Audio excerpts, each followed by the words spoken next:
Time பார்த்தீங்கன்னா, கரெக்ட்டா 5:01 நம்ம ஃபாலோவர்ஸ் நெறைய பேர் சேட்டர்ன் கடை சொல்லி கேட்டிருந்தாங்க. அதுக்காக அலாரம் வச்சு எந்திரிச்சு இன்னைக்கு சேட்டர்ன் பார்த்தே ஆகணும் அப்படின்ட்டு கேப்சர் பண்ணியிருக்கேன்.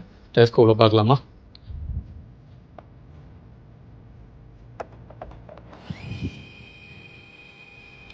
இது எடுக்கிறதுக்குள்ளயே பார்த்தீங்கன்னா விடிஞ்சிருச்சு. அதனால ஸ்கை பார்த்தீங்கன்னா பேக்ரவுண்ட் ப்ளூ கலர்ல இருக்கும். நான் கொஞ்சம் பிளாக் கலரா ட்ரை பண்ணியிருக்கேன். சேட்டர்ன் பார்க்குறது ஆல்வேஸ் வெரி பியூட்டிஃபுல். பியூட்டிஃபுல்லா இருக்கு பாருங்க. செம்மையா இருக்கு. சேட்டர்ன் நம்ம சோலார் சிஸ்டத்துல 6வது பிளானட் பிளஸ் 2வது பெரிய கோள் கூட. இது ஒரு வாயு கோள். இப்ப நம்ம பார்த்துட்டு இருக்க சேட்டர்ன் ஆல்மோஸ்ட் 140 கோடி கிலோமீட்டர் தள்ளி இருக்கு.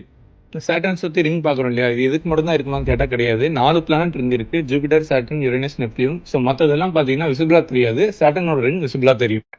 சனிப்பெயர்ச்சி அப்படிங்கிறத நம்ம எப்படி சயின்ஸா பார்க்கலாம் அப்படின்னா, நம்ம பூமி வந்து சூரியனை சுத்தி வரக்கு ஒரு வருஷம் எடுத்துக்குது இல்லையா? அதே மாரி நம்ம சேட்டர்னும் சூரியனை சுத்தி வரக்கு 29.4 வருஷம் எடுத்துக்கும். அப்ராக்ஸிமேட்டா 30 வருஷம்னு வச்சுக்கிட்டா, 30/12 ஏன் 12ன்னா 12 ராசி. ஸோ 30/12 போட்டீங்கன்னா 2.5 இயர்ஸ்.